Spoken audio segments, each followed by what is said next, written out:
কেন? যমুনাতে হামলা কেন?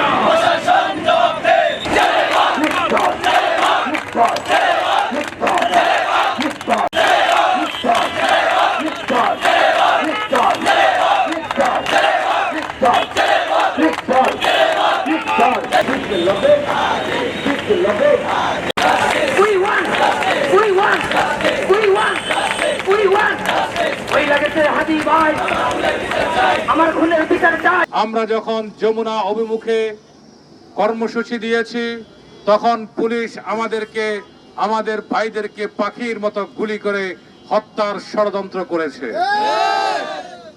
এদেশের পুলিশ প্রশাসন, আইন শৃঙ্খলা বাহিনী, সেনাবাহিনী, প্রতিটি সরকারি কর্মকর্তাকে বুঝতে হবে ছাত্র জনতা কত বড় শক্তিশালী একটি বাহিনী।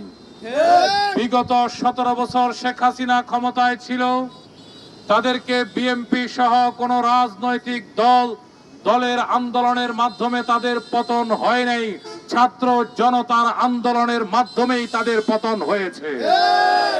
অতএব সুতরাং ছাত্র জনতার দাবিকে বৃদ্ধাঙ্গুলি দেখিয়ে কেউ রাষ্ট্র ক্ষমতায় টিকে থাকতে পারে নাই, ভবিষ্যতেও পারবে না।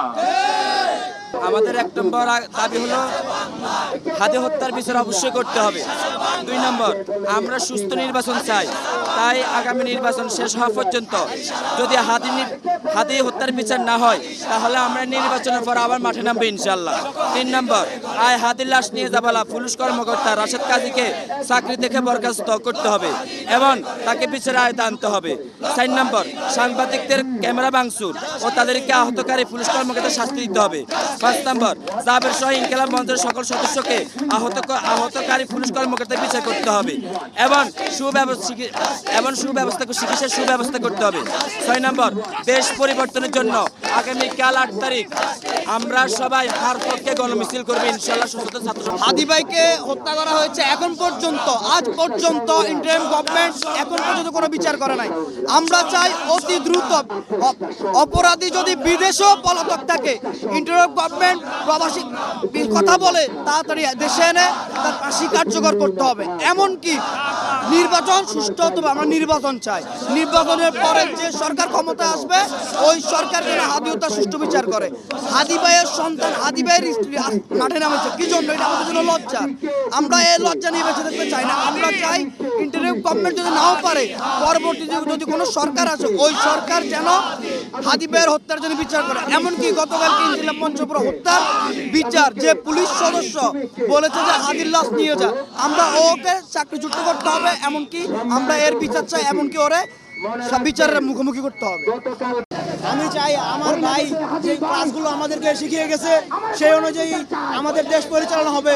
কারণ হচ্ছে হাদি ভাই এরকম কোনো পদক্ষেপ নেই নাই এখন পর্যন্ত, যেই পদক্ষেপগুলো ভুল প্রমাণিত হয়েছে। হাদি ভাই যে কথাগুলো বলে গেছেন সেগুলো আমাদের আগামীর যে ভবিষ্যৎ আছে, আমাদের অনাগত ভবিষ্যতের জন্য উপকারী, সেজন্য আমাদের জন্য এই কথাগুলো বলে গেছেন। উনি যদি থাকতেন তাহলে উনি আমাদের জন্যই কাজ করতেন। আমাদের সকলের এই কথাটি মনে রাখতে হবে যেন আগামী দিনে আমাদের উপর কোনো স্বৈরাচার ভর করতে না পারে, সেই পথে আমাদের আগাতে হবে। সেই জন্য এই নির্বাচনকে আমরা আমাদের সর্বোচ্চ সহযোগিতা করা উচিত। কারণ হচ্ছে এই নির্বাচন যদি সুষ্ঠুভাবে